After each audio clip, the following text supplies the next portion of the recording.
तो चलो आज की वीडियो में एक छोटा सा टॉपिक करते हैं मैथ्स का। मे बी आपको इस वीडियो को देख करके जरूर समझ आ जाएगा वो छोटा सा टॉपिक। एक होता है आपका टर्मिनेटिंग डेसिमल, एक होता है आपका नॉन टर्मिनेटिंग डेसिमल। ठीक है, टर्मिनेट मतलब खत्म हो जाना, एंड हो जाएगा उसका कहीं ना कहीं पर। नॉन टर्मिनेटिंग जिसका टर्म जो एंड नहीं होगा। अगर हम 1/2 की बात करें तो 1/2 को आप 0.5 लिख सकते हो, तो 0.5 के बाद सिर्फ 0 ही लिखा जा सकता है और तो कुछ नहीं लिखा जा सकता, तो वो आपका टर्मिनेटिंग हो गया। ठीक है, अगर नॉन टर्मिनेटिंग की बात करें तो जैसे 1/3 अगर आप 3 से 1 को डिवाइड करोगे तो 0.33333 चलता ही रहेगा, वो कभी खत्म होगा ही नहीं, तो वो क्या हो गया आपका नॉन टर्मिनेटिंग। ठीक है, अब यहाँ पर एक छोटा सा कॉन्सेप्ट और आता है जो बहुत इंपॉर्टेंट है आपके एग्जाम के लिए। अगर हम जैसे न्यूमरेटर अपॉन डिनोमिनेटर फ्रैक्शन को हम कहते ही हैं, तो जो ऊपर वाला नंबर होता है उसको न्यूमरेटर कहा जाता है, जो नीचे नंबर होता है उसको हम डिनोमिनेटर कहते हैं।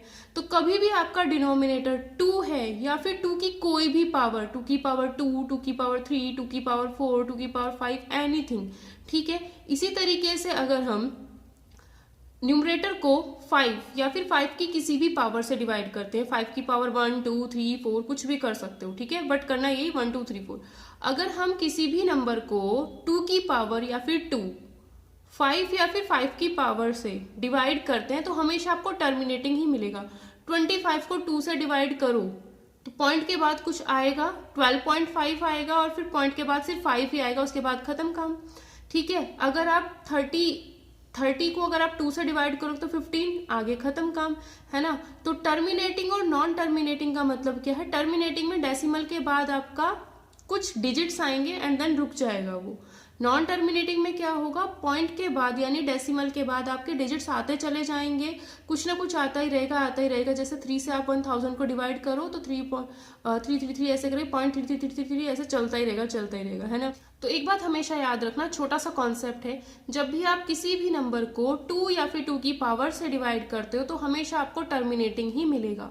इसी तरीके से अगर आप किसी भी नंबर को 5 या फिर 5 की पावर से डिवाइड करते हो तो आपको टर्मिनेटिंग ही मिलेगा। पावर क्या होनी चाहिए? 1, 2, 3, 4, 5 ऐसा ही होना चाहिए। ठीक है, अगर आप किसी भी नंबर को 2 into 5 से डिवाइड करते हो तब भी आपको टर्मिनेटिंग ही मिलेगा।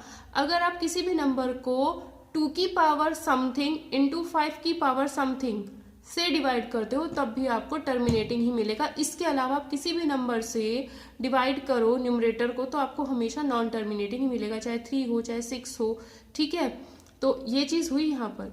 सिंपल आपको एक ही बात याद रखनी है, अगर डिनोमिनेटर में 2 या 2 की कोई भी पावर, 5 या फिर 5 की कोई भी पावर अकेले, ठीक है, 2 आ गया सिंपल, या सिंपल 5 आ गया, या 5 की पावर 3 आ गया, या फिर 2 की पावर 4 आ गया डिनोमिनेटर में, या फिर दोनों का कॉम्बिनेशन भी मिल जाए। कॉम्बिनेशन बोले तो 2 into 5 या फिर 2 की पावर 4 into 5 की पावर 1, 2 की पावर 7 into 5 की पावर 13।